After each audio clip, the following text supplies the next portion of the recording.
everyone, really quick video for you. Wanted to show you a couple behind the scene things really fast. Unfortunately, while moving, not all of the buildings did that well, and so I have this police station on the workbench repairing it, and figured while we're at it, give you some behind the scene things on some added details that I did to this. Left the building on purpose so that the roof will come off, and if you look inside, you have two 3D printed rooms here at the front and a jail with all the details 3D printed in it. So jail cells, beds, chairs, toilet, sink.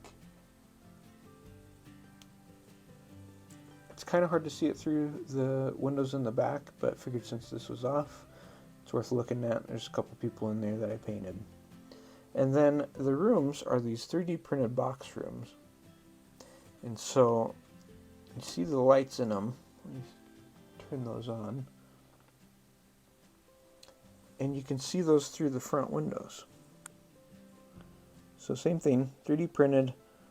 The shelves, desks, chairs, those are all 3D printed and painted. That one is a little hard to show up. There's even radiators back there, which is pretty neat. I can't seem to find those little boxes at all for the life of me, so I'm gonna have to do some digging on that again.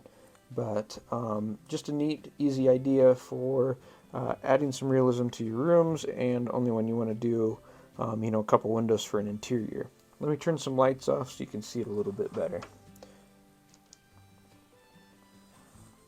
Here we go, one more. So there's the jail, a little bit better view of the jail cell there. You can see a little bit better inside.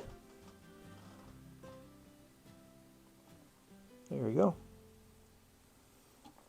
I'll show you guys some more lighting stuff in the near future.